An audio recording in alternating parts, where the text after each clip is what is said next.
Now, I'm coming from a completely different angle than Jason. When I was about a sophomore in high school, I had my first serious relationship.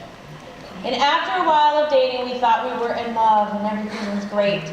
And slowly, we started to get very physical. And slowly, the pressure started to set into the relationship. And it came to a point where he said, well, girl, if you really love me, you truly love me, you'll prove it to me. You'll show me just how much you love me. So I needed advice.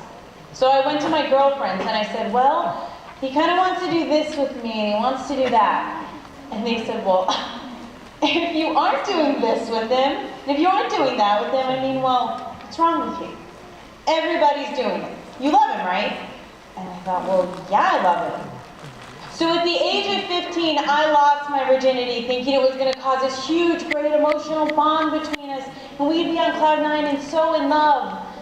And in all actuality, eventually it destroyed any love we had in that relationship, and all respect was just thrown out the window. Because if I couldn't respect my own body, how was he supposed to respect it? And after a while of dating, it seemed like he didn't want to spend time with me anymore. He's basically spending time with my body. And when a person is being used, they know it.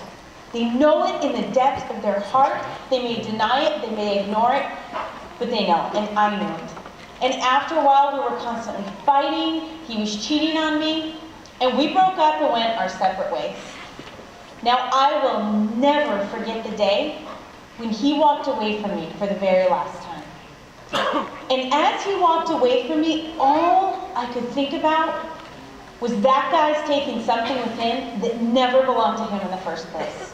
But I can't get it back, right? What's the point? It's already gone. So there I was in the cafeteria lunchroom talking with my girlfriends. And I came to this conclusion, okay, if a guy can date me for about 6 months without sleeping with me, well then he must love me. Then I'll sleep with him. And I think now, 6 months.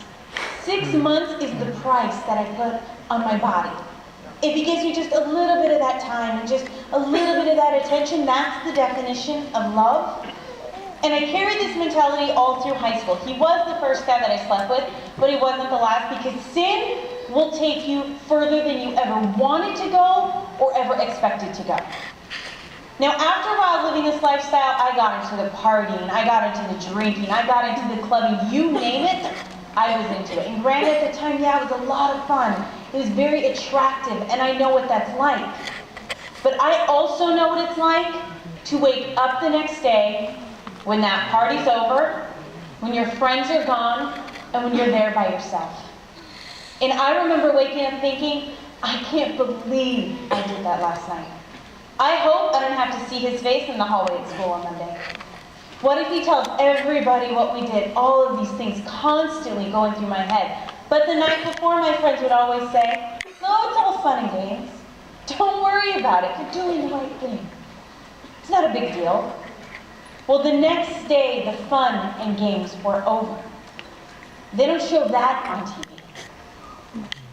I remember waking up one morning thinking, what's not the big deal here? My body, my dignity, my self-respect? And deep down, I knew it was wrong. Deep down, I didn't want to live that way. Deep down, I hated myself and wanted to crawl out of my own skin for the way that I was living. But I always thought, it's just too late. What's done is done. There's nothing I can do about it. And just full of disgust and regret. Well, our God is the God of second chances. And he had mercy on me. And my mother came up to me one day, and she said, Krystalina, there's a chastity talk, and you're going. And I laughed in her face. I said, I'm not going to some chastity talk. No thanks, it's not happening. She goes, you're going if you like it or not. And I thought, whoa, okay, I'm going to lose my car. I better go. I'll sit in the very back of the church for 15 minutes, and I'm out of there. Parties to go to, friends to see, I don't have time. And in that 15 minutes that I thought I was going to sit there, God had changed my life. There was a guy who was very honest, blunt, and real. He talked about all of the girls, all of the sex, all the pornography that he had been into. He just laid it out. And I felt like that guy, He had grabbed my hand out of the audience and he walked through my life. Like he could see the things I was most ashamed of and hiding. And I thought, what's the difference? He's done the same exact things I've done. And I just watched him. And he had this peace and this joy and this confidence that he carried about himself that I didn't see that in my friends. I didn't see that in the places I went to, and I definitely didn't see that in the guys that I was dating. But he had one quality above all of them that I wanted more than anything. And it's that he wasn't ashamed of himself. I sat in my seat trying to find one day. Just one day of just true peace and joy. Not worried what I had done prior that weekend, prior that night. Always worried, but never any peace. And I realized in that moment, I needed to get my standards out of the gutter and raise them as high as I possibly could and start respecting my body for once and start respecting God. And I went home that night and I wrote down every single thing that I had done, which was a lot, and it was really overwhelming. But then I wrote down everything this guy had said to me and I put it in an envelope and I hid it in my bedroom. Because I knew that weekend that temptation was going to be there. And sure enough, that weekend, there were those guys, there were my friends, there were those parties. And I ran to that letter. And it was a very harsh reminder of what was there waiting for me. And I didn't do it again. Instead, I wrote another letter. And every single time I was tempted to go back to that lifestyle, I'd read my old letters and I would write a new one. So now I have this huge stack of letters with all of the no's that I said in my life. Jason here waited 27 years for his future bride. I can't stand up here and say on those Friday nights, on those weekends I was out partying with my friends, that I held myself back for love of him, because I didn't, and that's a lie. And I can stand up here and I can look in your eyes, all of your eyes. But every day I look into those eyes, and it tears me up that I allowed someone to rob him of the gift that God meant solely for this man and no other. Now, even though I didn't have my virginity to give him on our wedding night, I did give him this huge stack of letters of all of the no's I said for him. Showing him I did start respecting my body. I did start loving him through my actions and waiting for him. But when I turned my life around, well, a lot of my friends thought it was some big joke, right? They just didn't get it. They're just, what are you, prude? What are you, too good for us? What's your problem? Constantly drilling me. And finally I got sick of it and I went home and I told someone what was going on. And the best advice they could give me was, oh, don't worry about it. Just ignore it. You're doing the right thing. Well, I tell you today, if anyone makes fun of you for living out a lifestyle of chastity, of purity, of respecting your bodies, and you get made fun of for that, you remember it.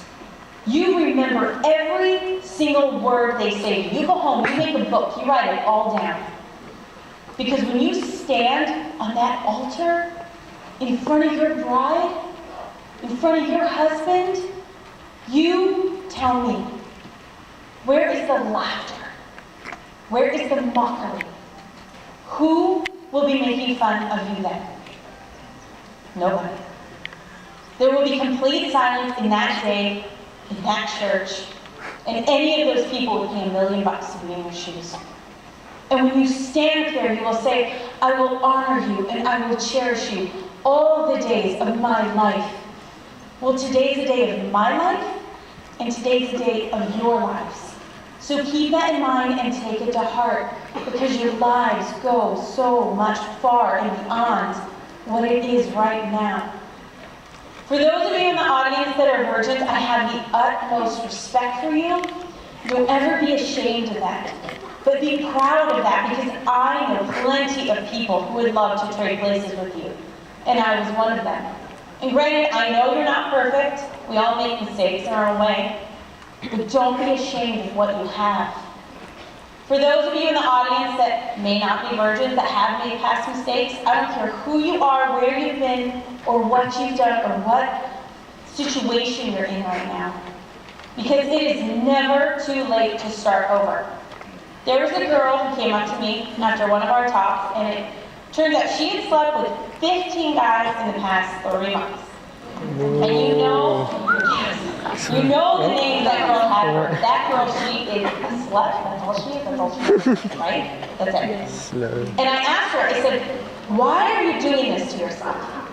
Oh, it's fun. You go to parties, you hook up. It's fun.